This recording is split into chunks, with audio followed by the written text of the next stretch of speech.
Pido ayuda económica. Invito a las muchachas de 12 a 17 años que se animen, que ingresen a esta congregación, comuníquense con nosotros. Invito a los jovencitos de 11 y 12 años, cuyos padres estén bien casados por la iglesia y que vivan juntos, a que se comuniquen con nosotros, porque ya estamos iniciando el seminario con la gracia de Dios y la ayuda pues de todos ustedes. Amados hermanos, en estos días de escándalos clamorosos de los sacerdotes en cuestión de impureza, quiero por tercera vez insistir, pero dando remedios. De nada sirve lamentarnos, de nada sirve quejarnos si no ponemos un remedio. El remedio nos lo da nuestro Señor Jesucristo. Vigilad y orad para que no caigáis en tentación, porque la carne es flaca. Eso lo dijo nuestro Señor Jesucristo en su agonía en el huerto de Getsemaní, en el huerto de los olivos. Y la iglesia nos lo da como el remedio contra las tentaciones de la impureza. La vigilancia es estar viendo, ya lo expliqué el otro día, ¿verdad? Cuidar los detalles. Ya hablamos de algunos consejos prácticos. Pero falta la otra parte, la oración. Sin oración, mis hermanos, el sacerdote, la religiosa que promete castidad, los esposos que prometen fidelidad, no van a poder. La oración, pero muy en especial para el sacerdote y ahora para las religiosas que tengan eso en sus constituciones, ¿verdad? Está el oficio divino, la liturgia de las horas, el breviario, que nos hace, como dice el rey David, rezar 7 veces al día. Como les dije hace poquito, tomé unos días de vacaciones, de un modo de hablar, de no estar trabajando en los libros de la biblioteca, de no dar clases por unos días que no se puede materialmente, y entonces me eché un clavado en el océano del Talmud, Talmud de Jerusalén, Talmud de Babilonia. Ahora, gracias a Dios, hay ediciones modernas que tienen más facilidad para entender la lengua del Talmud, que es una mezcla de hebreo y arameo. Arameo palestinense, occidental, para el Talmud de Jerusalén, y el arameo de Babilonia, para el oriental. Es la lengua que hablaba nuestro Señor Jesucristo, y es la misma lengua bíblica, arameo bíblico. Pequeñísimas diferencias, ¿verdad? Y ahí el Talmud comienza con un tratado que se llama Berakot, las bendiciones, y trata del breviario, del oficio divino, que viene desde el Antiguo Testamento y que nuestro Señor Jesucristo y los apóstoles lo rezaban de memoria. Nosotros no comprendemos el día de hoy, en este mundo de flojera, de indolencia, de pereza, de falta de empeño, de falta de carácter. No entendemos el milagro que Dios nos dio con una de esas 3 facultades o potencias espirituales con que somos imágenes de la Santísima Trinidad. La memoria intelectual, que tiene una capacidad infinita, mis queridos hermanos. Es como el entendimiento y como la voluntad, una chispa de Dios que tenemos nosotros. Un ejemplo son, aquí en México, por ejemplo, los músicos, los mariachis, los de la tambora. ¿Cuántas canciones se saben? Miles de canciones. Y no saben muchos ni leer ni escribir. Pero tú le dices, a ver, échate como un perro. Y sabe la canción, como un perro me trataste, ¿verdad? Es una vacilada, ¿eh? Échate como un perro significa aviéntate ahí como si fueras un perro, ¿verdad? Sí, saben cualquier canción que tú les pidas. Es la pura memoria. Antiguamente, en todos los pueblos, se ejercitó la memoria, porque no existía el papel, no existían las grabadoras, no existía la escritura. Por ejemplo, entre los griegos se sabían de memoria la Ilíada y la Odisea.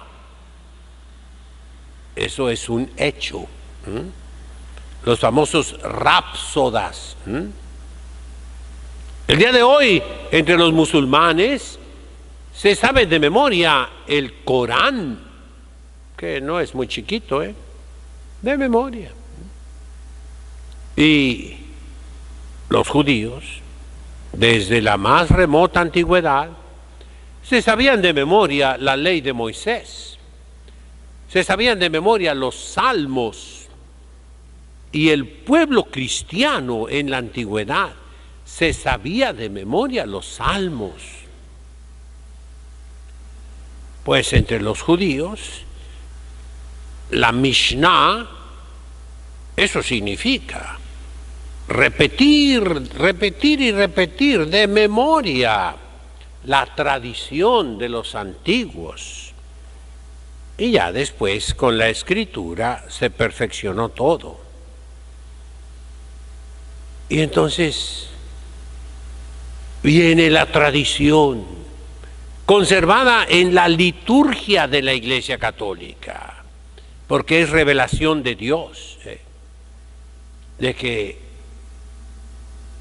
los salmos de David son la oración que usaba Jesucristo nuestro Señor y los apóstoles, la oración que se reglamentó en el templo de Jerusalén para la alabanza de Dios nuestro Señor, la oración que todos los judíos repetían por ser un pueblo sagrado. Miren, entre los judíos no había distinción entre un clero y unos laicos, no. El motivo es porque todo el pueblo judío, hebreo mejor dicho, fue testigo ocular de la revelación de Dios en el monte Sinaí, todo el pueblo. Dios no se reveló únicamente a Moisés o a un grupito de ancianos, no, a todo el pueblo. Por eso es un pueblo sacerdotal, pueblo de Dios. Hablo del Antiguo Testamento, y todos llevan el signo que es consagración a Dios. Este gorrito pequeño, que se llama solideo para los cristianos, significa que soy consagrado a Dios, pertenezco a Dios, soy de Dios. Y entonces todos los judíos en el tiempo de nuestro Señor Jesucristo hacían la oración que llamamos hoy oficio divino, liturgia de las horas, breviario. Más breve tal vez, pero reglamentado. Y ahí en el Talmud hay reliquias de esto, mis hermanos, revueltas con muchas cosas que no son cristianas. No son cristianas, Pero ahí encontramos reliquias de lo que fue el verdadero Antiguo Testamento, lo correcto del Antiguo Testamento, que la Iglesia Católica asumió enteramente por esas palabras de Cristo: yo no he venido a destruir la ley, sino a completarla, a llevarla a cumplimiento, a perfeccionarla.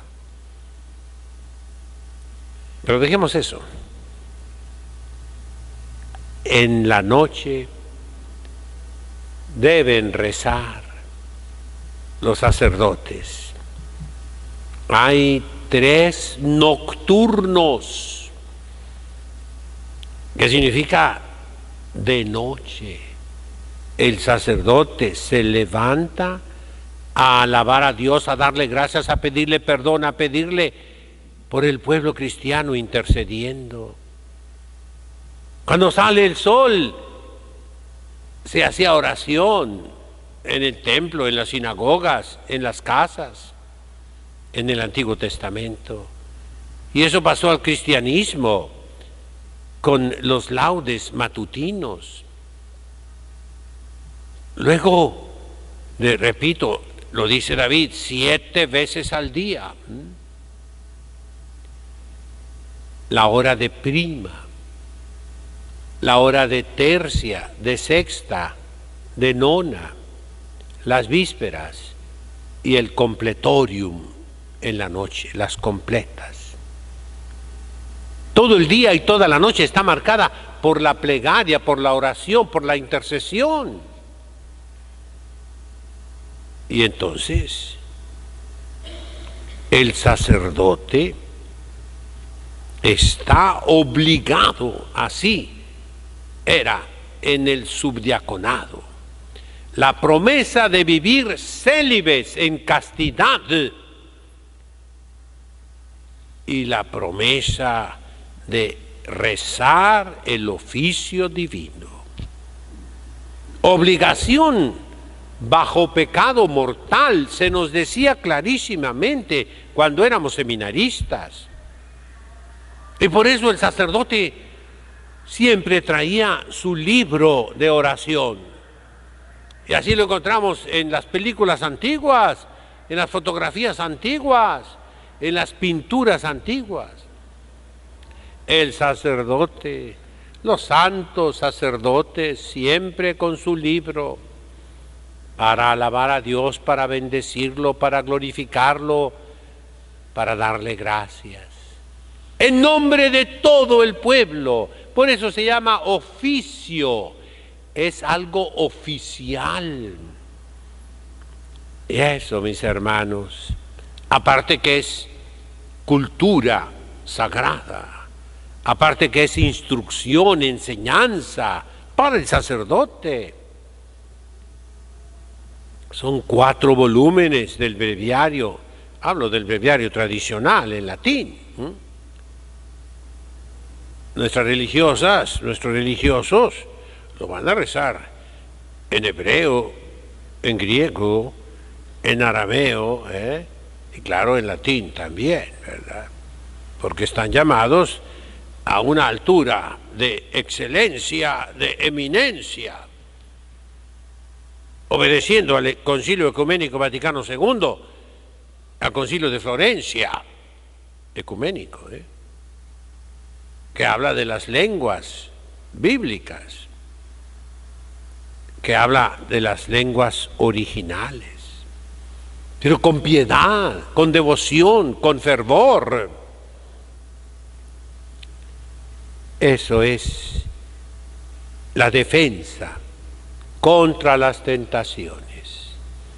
El sacerdote todo el día y toda la noche en oración.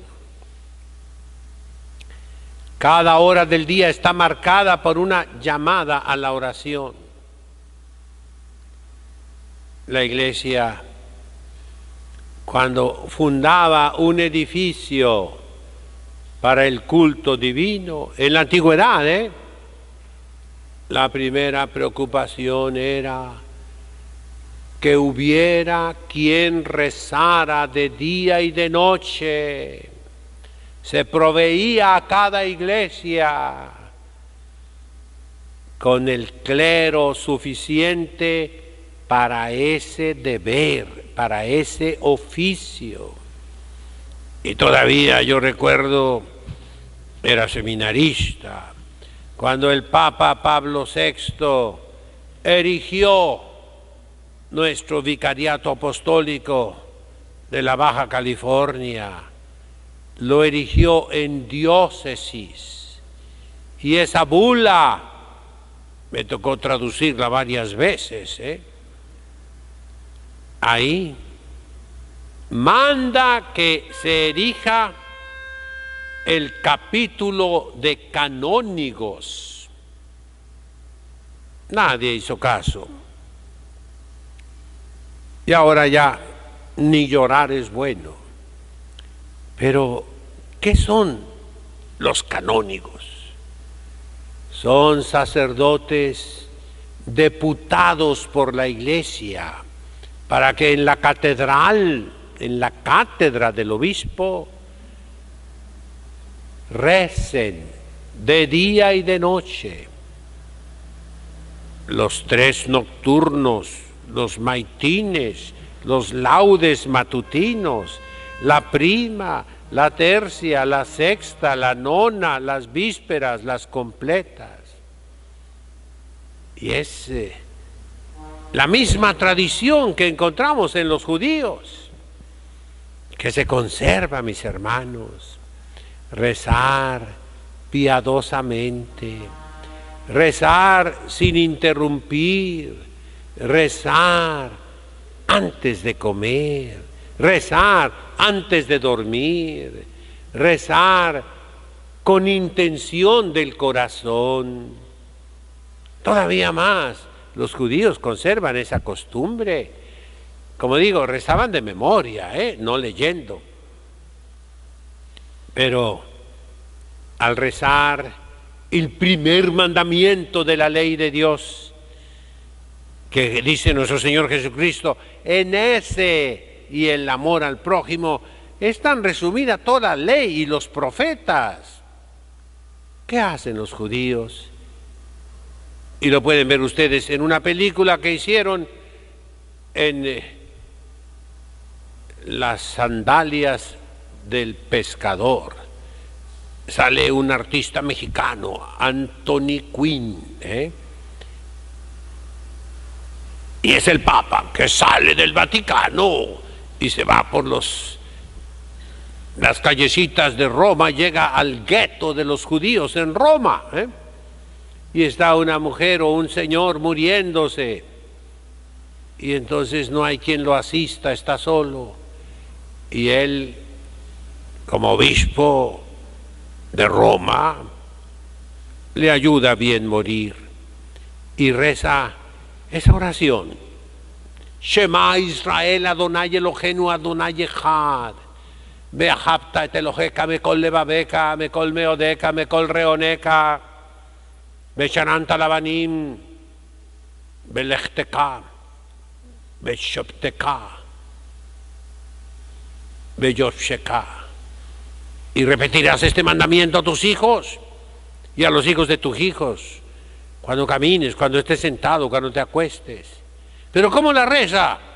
Y se ve en la película, se tapa los ojos y así lo hacen para no distraerse, para concentrarse en Dios. Un sacerdote que reza el oficio divino tiene fuerzas para superar las tentaciones, porque lo dijo Jesucristo nuestro Señor: vigilad y orad. Claro, tiene que vigilar, tiene que cuidarse para no meterse en la tentación, en la ocasión de pecado, pero con la seguridad de que si hace oración, y la oración debida, la oración obligatoria bajo pecado grave, que es el oficio divino, el breviario, está seguro de vencer las tentaciones. Porque Dios dice, nunca permitirá Dios que la tentación sea superior a nuestras fuerzas. Así es el remedio, mis hermanos, para que no haya esos terribles escándalos que desalientan, que desaniman a los cristianos, que arruinan la iglesia de Dios, que destruyen lo poco que queda. En nombre del Padre, del Hijo,